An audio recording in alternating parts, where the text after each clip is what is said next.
É muito bom saber que Jesus ressuscitou, amém, irmãos? Nós vamos ler a palavra de Deus no Evangelho de Lucas, capítulo 24.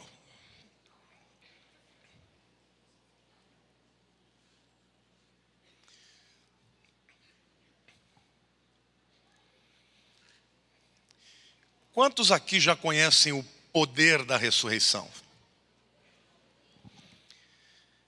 Porque muita gente acredita que Jesus ressuscitou. Mas nós precisamos ter muito mais do que um conhecimento sobre a ressurreição de Jesus. Nós podemos experimentar o poder da sua ressurreição nas nossas vidas. Você precisa entender que a ressurreição é o divisor de águas do cristianismo com todas as demais religiões. Você pode visitar o túmulo de Buda, de Maomé, de Confúcio, mas se você for a Jerusalém, você vai ver um túmulo que está escrito: ele não está aqui, ele ressuscitou. Amém?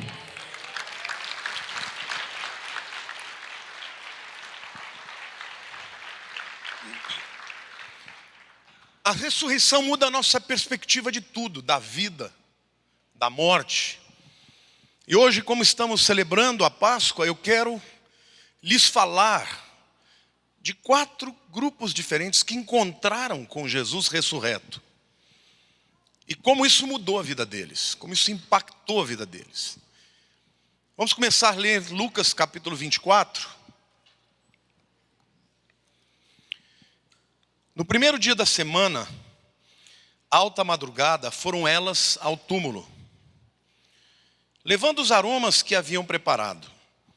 E encontraram a pedra removida do sepulcro. Mas ao entraram, não acharam o corpo do Senhor Jesus. Aconteceu que, perplexa a esse respeito, apareceram-lhe 2 varões com vestes resplandecentes, 2 anjos. Estando elas possuídas de temor, baixando os olhos para o chão, eles lhes falaram: por que buscais os mortos ao que vive? Ele não está aqui, mas ressuscitou. Lembrai-vos de como vos preveniu, estando ainda na Galileia, quando disse: importa que o Filho do Homem seja entregue nas mãos de pecadores e seja crucificado, e ressuscite no 3º dia. Então se lembraram das suas palavras. E voltando do túmulo, anunciaram todas essas coisas aos 11, e a todos os mais que com eles estavam.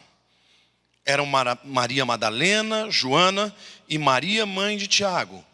Também as demais que estavam com elas confirmaram estas coisas aos apóstolos. Tais palavras lhes pareciam como um delírio, e não acreditaram nelas. Pedro, porém, levantando-se, correu ao sepulcro. E abaixando-se, nada mais viu, senão os lençóis de linho, e retirou-se para casa, maravilhado do que havia acontecido. A nossa primeira cena é um cemitério, é uma tumba, é um sepulcro. Um lugar que certamente todos aqui conhecem, já passaram por isso, já visitaram alguém que tenha morrido e sido enterrado. A morte, querido, é a verdade mais inexorável da vida. Desde que você nasce, você está caminhando para o seu encontro com ela. A morte, ela é democrática. Ela nos torna todos iguais, não é verdade? Ricos, pobres, cultos, simples, brancos, negros, não importa a sua cultura, a sua língua, a sua formação social. De uma coisa você pode saber: você vai morrer. E nesse sentido, diante da morte, parece que todas as diferenças se vão, né? O que a gente percebe é a nossa finitude, a nossa fragilidade.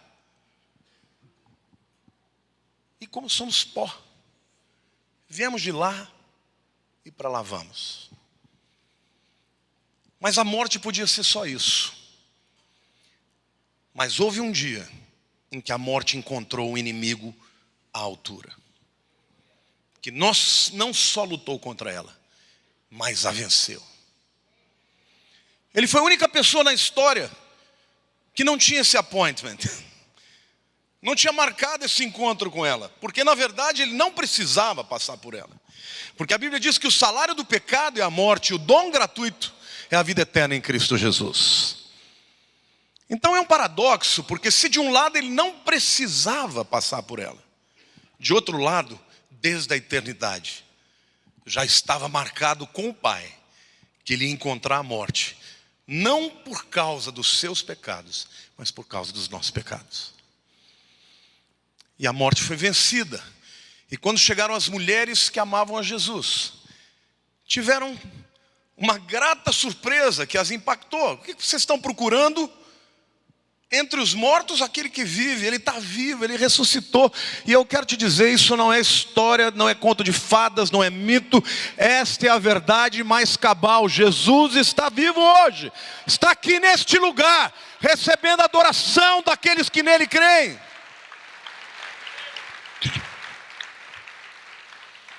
Então, se por um lado a morte nos torna iguais, porque revela a nossa pequenez, a nossa finitude, a morte e a ressurreição de Jesus nos torna diferentes. Porque dependendo da maneira como você olha para a ressurreição de Cristo, você terá um destino diferente. E nessa hora, querido, não vai ter choro nem vela. Quem creu neste nome, sobre todo nome, há um decreto de Deus que diz: aquele que crê nas minhas palavras e naquele que me enviou, tem a vida eterna, não entrará em juízo. Quantos aqui creem que Jesus ressuscitou?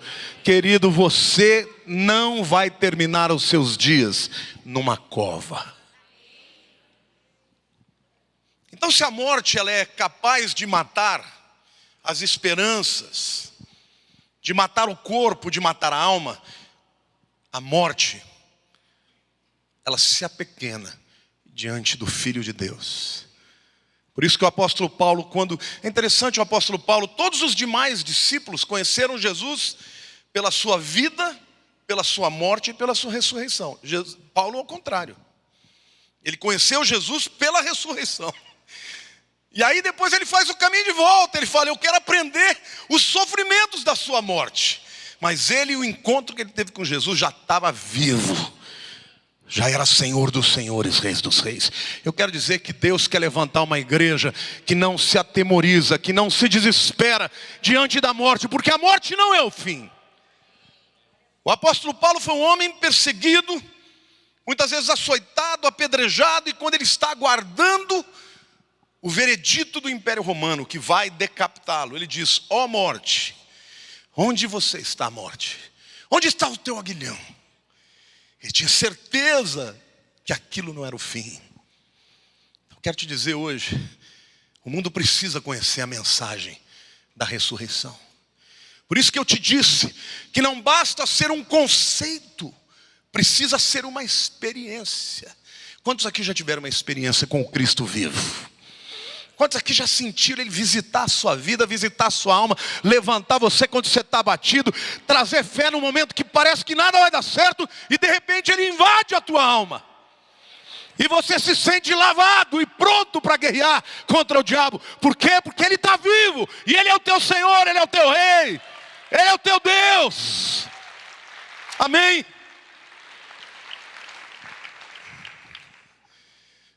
O primeiro cenário é um cenário de morte. E eu quero lhes dizer, para Deus nem a morte é o fim de tudo. Aliás, a morte pode ser o início de uma vida extraordinária na presença dEle. Quando seremos despidos de mortalidade e revestidos de imortalidade. Não é maravilhoso isso? Seguido o texto nos mostra um segundo grupo que encontrou o Cristo ressurreto. Versículo 13 diz: naquele mesmo dia, 2 deles estavam de caminho para uma aldeia chamada Emaús, distante de Jerusalém 60 estádios. Iam conversando a respeito de todas as coisas sucedidas. Aconteceu que enquanto conversavam e discutiam, o próprio Jesus se aproximou e ia com eles. Os seus olhos, porém, estavam como que impedidos de o reconhecer. Então lhes perguntou Jesus: que é isso que vos preocupa? E de que ides tratando à medida que caminhais? Hoje o Senhor está falando com você. O que está te preocupando hoje? É o próprio Senhor que está dizendo isso para você hoje. E eles pararam entristecidos. Um, porém, chamado Cleopas, respondeu dizendo: és o único, porventura, que tendo estado em Jerusalém, ignoras as ocorrências desses últimos dias? Ele lhes perguntou: quais? Explicaram o que aconteceu a Jesus, o Nazareno, que era varão profeta, poderoso em obras e palavras, diante de Deus e de todo o povo. E como os principais sacerdotes e as nossas autoridades o entregaram para ser condenado à morte e o crucificaram. Ora, nós esperávamos que fosse ele quem havia de redimir Israel. Mas depois de tudo isso, é já esse o terceiro dia desde que tais coisas sucederam. É verdade também que algumas mulheres das que conosco estavam nos surpreenderam, tendo ido de madrugada ao túmulo e não achando o corpo de Jesus, voltaram dizendo terem tido uma visão de anjos, os quais afirmavam que ele vive. De fato, alguns dos nossos foram para o sepulcro e verificaram a exatidão do que disseram as mulheres, mas não o viram. Então lhes disse Jesus: ó nécios e tardos de coração, para crer tudo que os profetas disseram. Porventura não convinha que o Cristo padecesse e entrasse na sua glória? E começando por Moisés, discorrendo por todos os profetas, expunha-lhes o que a seu respeito contava em todas as Escrituras. Quando se aproximavam da aldeia para onde iam, fez ele menção de ir embora, de passar adiante. Mas eles o constrangeram, dizendo: fica conosco, porque é tarde e o dia já declina. E entrou para ficar com eles. E aconteceu que quando estavam à mesa, tomando ele o pão, abençoou, e tendo partido lhes deu. Então se lhes abriram os olhos e o reconheceram, mas ele desapareceu da presença deles. E disseram um ao outro: porventura não nos ardia o coração, quando ele pelo caminho nos falava, quando nos expunha as Escrituras? E na mesma hora, levantando-se, foram para Jerusalém, onde acharam reunidos os 11 e outros com ele, os quais diziam: o Senhor ressuscitou e já apareceu a Simão, o Pedro. Então os dois contaram o que lhes acontecera no caminho e como fora por eles reconhecido no partir do pão. O segundo cenário é um cenário em que 2 discípulos, não os 12 apóstolos, mas outros discípulos, porque Jesus tinha mais discípulos do que os 12, estavam absolutamente devastados, porque as suas expectativas foram frustradas. Alguém aqui já teve uma expectativa frustrada? Você já esperou muito que uma coisa acontecesse e ela não aconteceu do jeito que você esperava?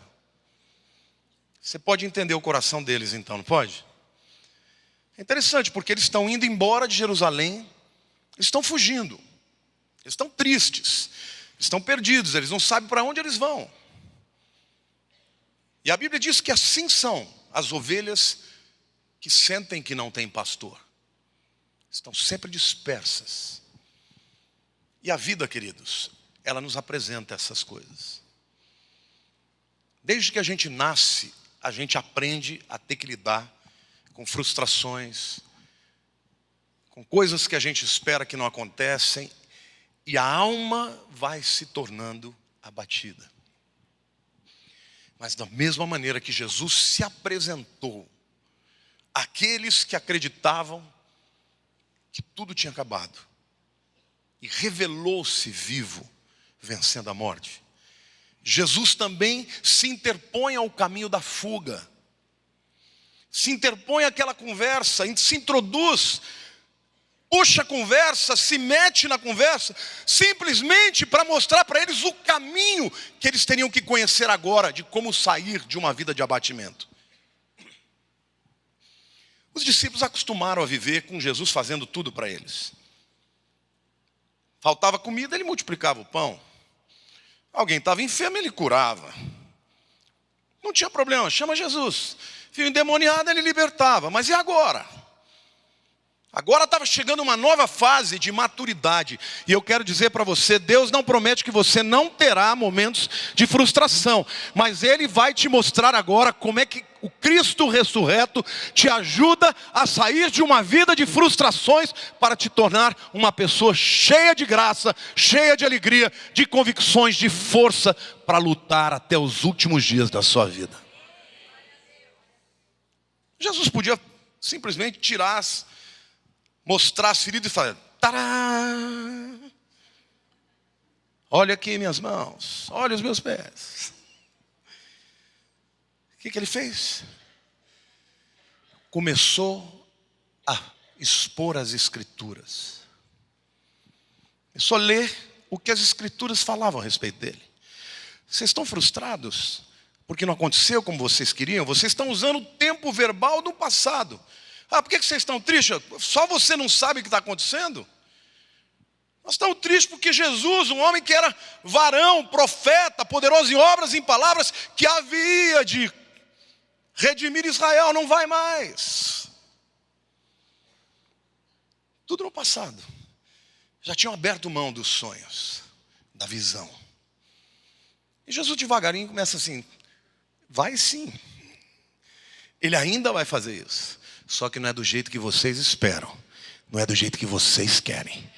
Era necessário que ele tivesse que padecer. Era necessário que ele tivesse que morrer. Era necessário que ele tivesse que ressuscitar. Mas ele ainda vai fazer. E quando ele vai lendo a Escritura, a Bíblia diz que o coração deles começou a ser ateado de fogo. E quando eles sentaram, Jesus falou: eu vou embora. Eles: não, entra, está ficando tarde, está boa a conversa. Jesus abençoa o pão, parte o pão, e naquele momento eles falam: é Ele. Eles já tinham ouvido falar que Jesus estava ressurreto, mas eles não tinham crido.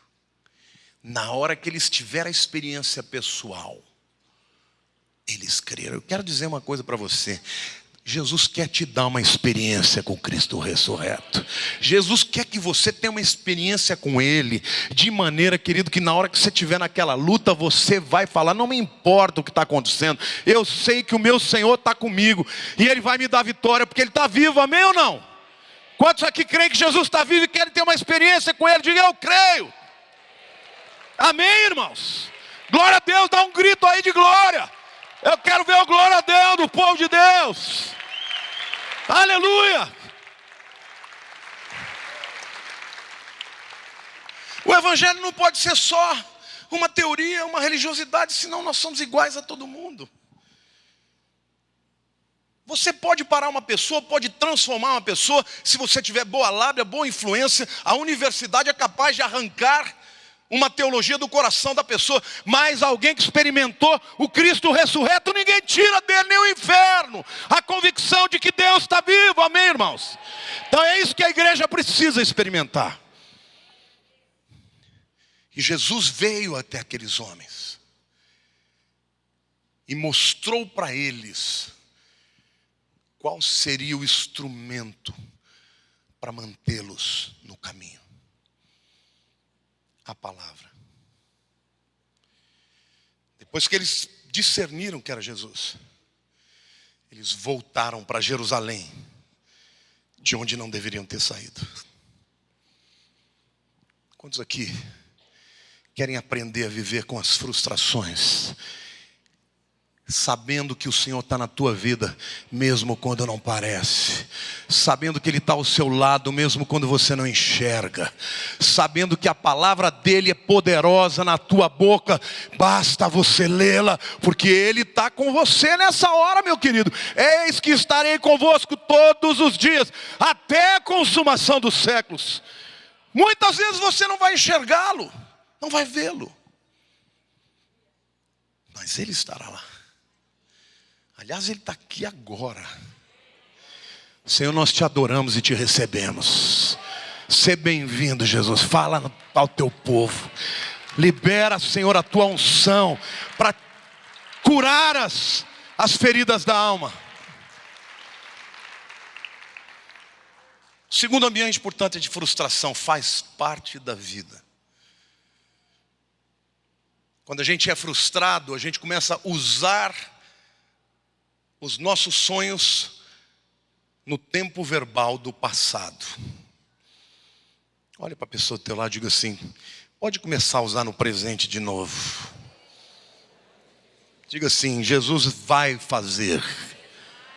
Não porque eu mereça, mas porque Ele é bom e eu confio nele. É assim que o crente tem que aprender, irmãos. Muitas vezes nós vamos enfrentar momentos de frustração, mas nós não podemos desistir, amém? O terceiro grupo, para quem ele se manifesta, é o grupo dos discípulos. Versículo 36 diz assim: falavam ainda essas coisas quando Jesus apareceu no meio deles e lhes disse: paz seja convosco. Eles, porém, surpresos e atemorizados, acreditavam estarem vendo um espírito. Mas ele lhes disse: por que estáis perturbados? E por que sobem dúvidas ao vosso coração? Vede as minhas mãos e os meus pés, que sou eu mesmo. Apalpai-me e verificai, porque um espírito não tem carne nem ossos, como vedes que eu tenho. Dizendo isso, mostrou-lhes as mãos e os pés. E por não acreditarem eles ainda, por causa da alegria, e estando admirados, Jesus lhes disse: tende aqui alguma coisa para comer? Então lhe apresentaram um pedaço de peixe assado e um favo de mel, e ele comeu na presença deles. A seguir Jesus lhe disse: são essas as palavras que eu vos falei, estando ainda convosco. Importava que se cumprisse tudo que de mim está escrito na lei de Moisés, nos profetas e nos salmos. Então lhes abriu o entendimento para compreenderem as escrituras e lhes disse: assim está escrito que o Cristo havia de padecer e ressuscitar dentre os mortos no terceiro dia, e que em seu nome se pregasse arrependimento para remissão de pecados a todas as nações, começando de Jerusalém. Vós sois testemunhas dessas coisas. Eis que vos envio sobre vós a promessa do meu Pai. Permanecei, pois, na cidade, até que do alto sejais revestidos de poder. O terceiro grupo é o grupo dos melhores amigos. No primeiro grupo a gente aprende que nós precisamos experimentar o poder da ressurreição. No segundo grupo, nós aprendemos que precisamos aprender a lidar com as frustrações, tomando posse da palavra, para que não nos desviemos do propósito de Deus. Mas para esse grupo, Jesus foi além. Ele se escancarou todo. Ele falou: sou eu, olha aqui minha mão. Põe a mão aqui. Olha aqui meu lado, furado. Põe a mão aqui, aliás aqui desse lado. É assim que ele faz com quem tem intimidade. Com quem tem intimidade, você manda pôr a mão na tua ferida. Põe a mão aqui, ó. Pega aqui na minha sandália, vê se não sou eu mesmo. E os discípulos começaram a se alegrar, porque, querido, ter comunhão com Jesus, vocês já imaginaram? Que coisa maravilhosa. Eles estavam acostumados com o Filho de Deus, que era um homem como nós, andando no seu meio, já era perfeito. Mas agora quem estava ali não era mais aquele que se esvaziou, se tornou cordeiro. Agora ele já tinha o cordeiro de rei, já tinha o corpo de rei, já tinha o corpo glorificado, ressuscitado, já estava revestido de poder, de glória e de majestade. E ainda assim, os seus amigos mais íntimos tinham intimidade para tocar nele, para pôr a mão na sua mão, para botar a mão no seu pé, na sua ferida. E ele ainda disse para eles com uma linguagem tranquila: tem alguma coisa para comer? Porque, querido, se tem duas raças que amam ter comunhão na comida, uma é o italiano, outra é o judeu. Comunhão com Jesus. Ele quer ter comunhão com você. Quantos aqui querem ser amigos dele? Jesus disse para os seus discípulos: eu não os chamo de servos, porque a gente não conta nada para os servos. Eu vos chamo de amigos, porque tudo tudo eu tenho vos contado a respeito do meu Pai. Sabe que Deus quer levantar uma igreja de discípulos amigos de Jesus, que o amam, que o temem, que o servem, que andam ao seu lado, que tem comunhão com Ele e que saem do lugar do temor. Porque, queridos, sabe onde estavam os discípulos amigos de Jesus? Trancados num quarto fechado, com medo dos romanos. Depois que eles encontraram Jesus vivo, eles foram para Jerusalém esperar que do alto fossem revestidos de poder. E ninguém pôde detê-los. 11 homens indoutos, pobres, não tinham cultura, não tinham poder político, mudaram a história, irmãos. Derrubaram o Império Romano. De tanta unção e convicção. Um homem dotado de convicção de que Cristo está ressurreto. Ninguém pode pará-lo. Amém?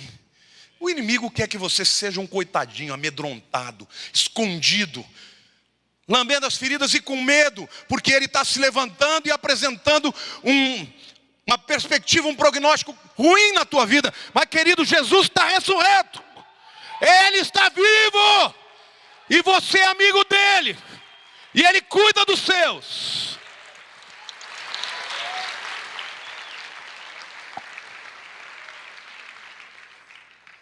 Os mesmos discípulos que tinham medo de sair, quando receberam o Espírito Santo, começava a pregar, mandava eles calar a boca. Ele falava: como é que eu posso deixar de falar das coisas que eu tenho visto e ouvido? Não paro de falar. Quer matar, mata. Mas eu não paro de falar.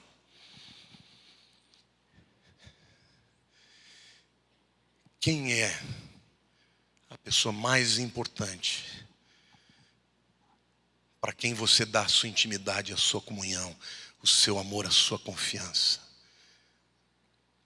Eu espero que seja Jesus, porque Ele procura aqueles que o amam.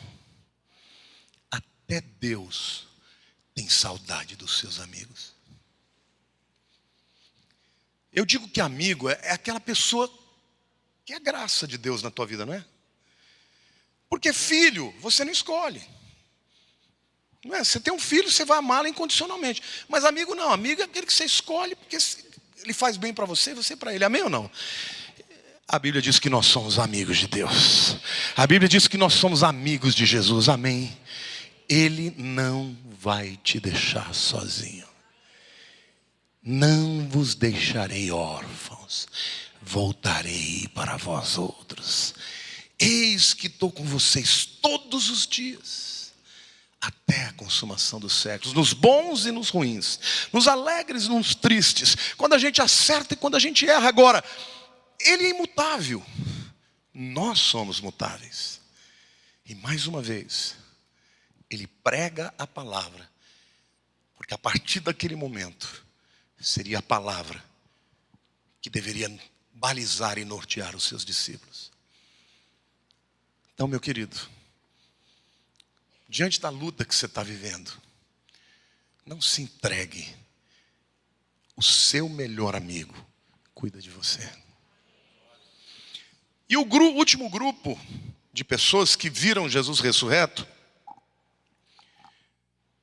o último ambiente no qual ele se manifestou, está lá a partir do versículo 50, os próprios discípulos foram para Betânia. Então os levou para Betânia e, erguendo as mãos, os abençoou. Diga para a pessoa ao teu lado, diga: a última coisa que Jesus fez antes de subir foi abençoar. Diga: a sua bênção continua valendo até hoje. Está me entendendo? Ele não retirou, Ele continua abençoando, e a sua bênção continua perene para todo aquele que nele crê.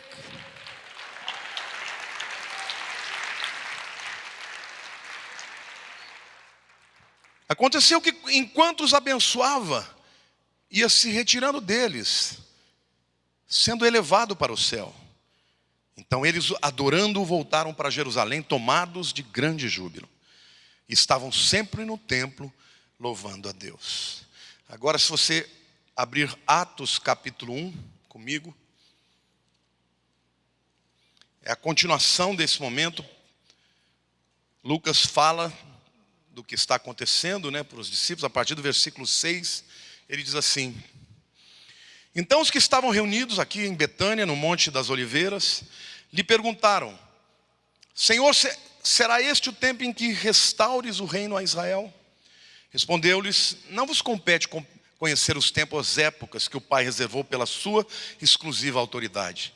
Mas recebereis poder ao descer sobre vós o Espírito Santo, e sereis minhas testemunhas, tanto em Jerusalém, como em toda a Judéia, Samaria, até aos confins da terra. Dita estas palavras, foi Jesus elevado às alturas, à vista deles, e uma nuvem o encobriu dos seus olhos.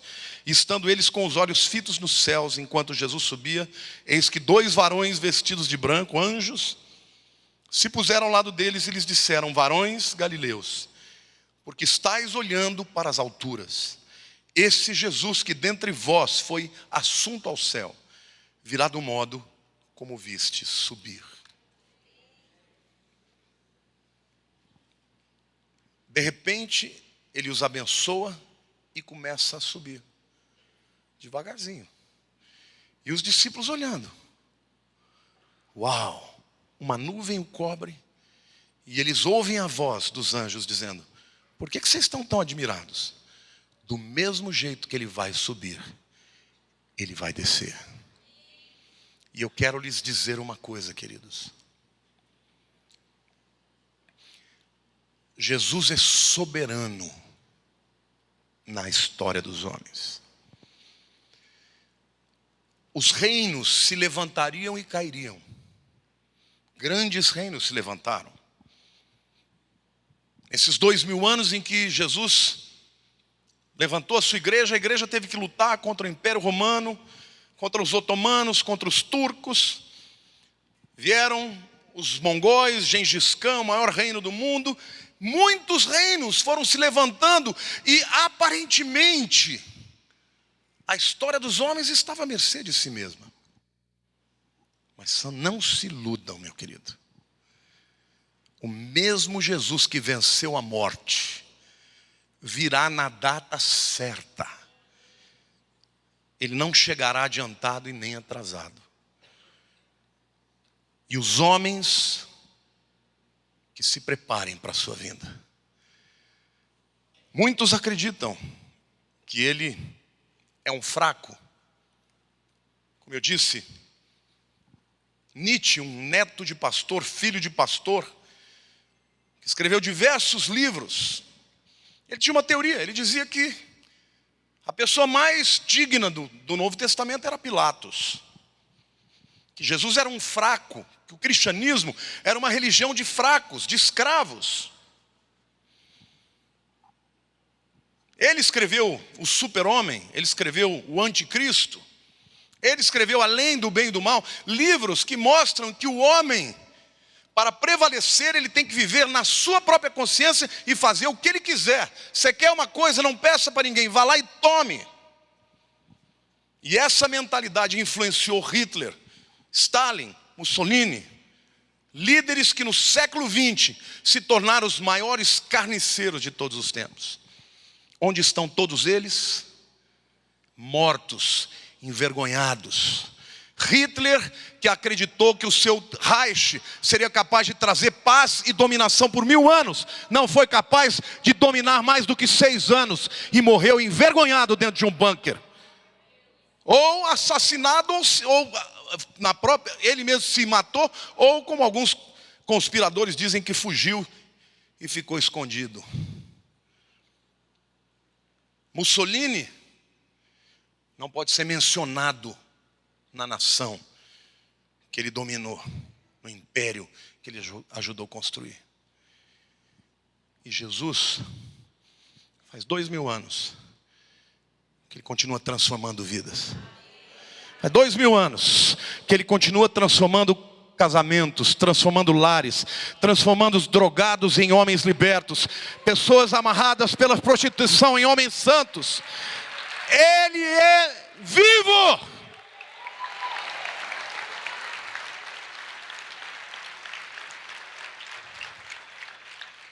A sua bondade não é sinal de fraqueza. O seu perdão não é sinal de enfraquecimento moral, ele é de verdade. O Rei dos Reis e o Senhor dos Senhores. Eu queria ler um texto escrito por um escritor chamado James Stewart, um dos grandes escritores ingleses da Scotland Yard. E ele diz o seguinte: é uma grande frase do Novo Testamento que diz que ele, Jesus, levou o cativo o cativeiro. O triunfo de Cristo sobre os seus inimigos está no fato que ele os usou para a sua própria derrota. Ele usou os seus intentos sombrios para servir para o seu propósito, e não o deles. Eles o crucificaram no madeiro, não sabendo que através deste ato, ele trouxe o mundo aos seus pés. Eles lhe deram uma cruz, não imaginando que ele a transformaria no seu trono. Eles o expulsaram para fora dos portões para morrer, não sabendo que naquele momento, eles o estavam levando até os portões do universo para ser recebido como o Rei da Glória. Eles acreditavam que estavam arrancando as raízes das suas doutrinas, não entendendo que estavam plantando nos corações dos homens o nome que eles estavam querendo extirpar. Eles pensaram que haviam derrotado a Deus, colocando-o contra a parede, pendurando-o na cruz, mas não sabiam que Deus mesmo o estava perseguindo para conquistá-los. Ele não venceu a despeito da escuridão do mal, ele venceu através dela. Em nenhum outro lugar há uma descrição mais verdadeira sobre o porquê do sofrimento humano e como Deus tratou desse problema. Jesus sofreu para nos resgatar das nossas misérias, das nossas enfermidades e das nossas dores. E Ele ressuscitou. Amém, queridos? Você pode aplaudir o Senhor?